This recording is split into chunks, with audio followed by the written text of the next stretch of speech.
She pounded on my front door so hard I thought the hinges would snap, shouting like she owned the place. Behind her stood two men in wrinkled uniforms with dollar store badges pretending to be cops. For a split second, I actually wondered if they could drag me out if maybe they'd found some loophole I didn't know about. But when the real sheriff walked out of my kitchen minutes later and those fakes froze like kids caught stealing, I knew this was the moment everything changed. I should probably start from the beginning. My name's Michael Carter. I'm a 40-something vet who bought a little patch of land in Maple Creek, a quiet neighborhood in Texas. At least it was supposed to be quiet. I just wanted space, piece of driveway big enough for my truck, and a front porch where I could drink coffee without anyone breathing down my neck. But apparently in Maple Creek, you don't really own your own land, you rent it from the queen bee of the HOA, a woman named Linda Wallace. Everybody called her Karen behind her back, and for good reason. Short blonde hair, sharp suits, sharp tongue, and a voice that could peel paint off a wall. She strutted around like the neighborhood was her personal kingdom, and every one of us were her subjects. It started small. Letters taped to my door threatening fines because my wooden fence didn't fit HOA standards. Complaints that my truck lowered property value. She even told me to take down the American flag hanging on my porch because it was too distracting. I laughed the first time, thought maybe she was bluffing. But then came the visits, her showing up in person, arms crossed pointing at my yard like she was a judge on some reality show.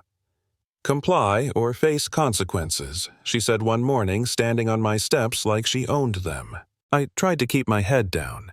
I figured if I ignored her, maybe she'd get bored and move on to some other neighbor. But the silence just fed her ego. Next thing I knew, a tow truck was parked down the street waiting to haul away my truck the second she gave the order. Neighbors stopped making eye contact with me. Some even whispered that I wouldn't last a week against her. That cut deep.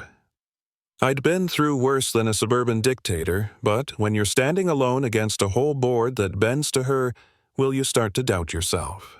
One night I sat at my kitchen table staring at those fake violation notices, wondering if I was the crazy one. Maybe I was being stubborn. Maybe it'd be easier to sell moves somewhere without an HOA breathing down my neck. I hated myself for even thinking it, but I did. I thought about packing up and leaving just to avoid the constant harassment.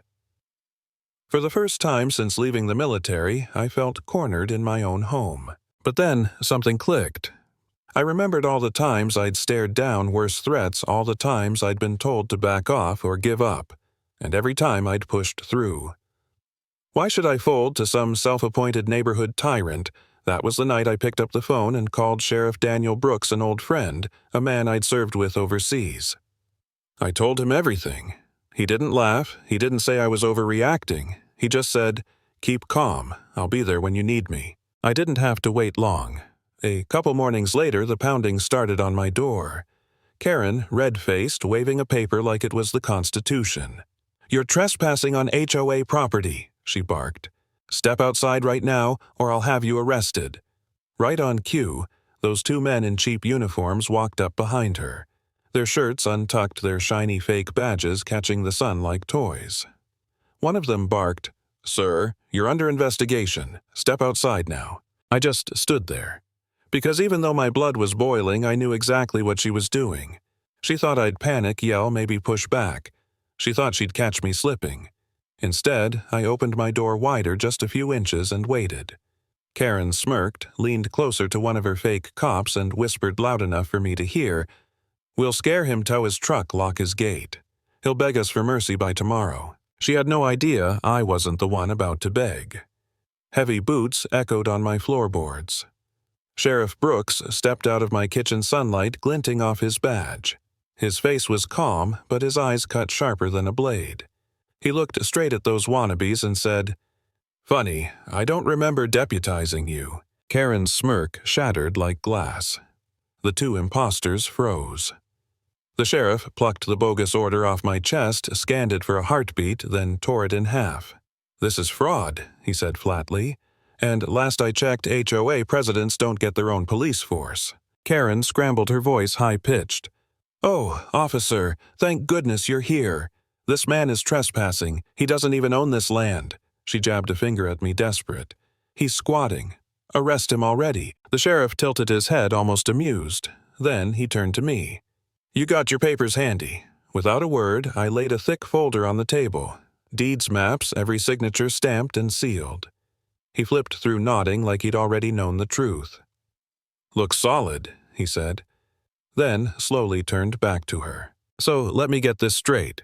You brought imposters onto his property, tried to kick him out of land he legally owns, and thought nobody would notice. The fake cops started inching back clearly, realizing the game was up. But Karen wasn't done. Her face, twisted eyes burning holes through me.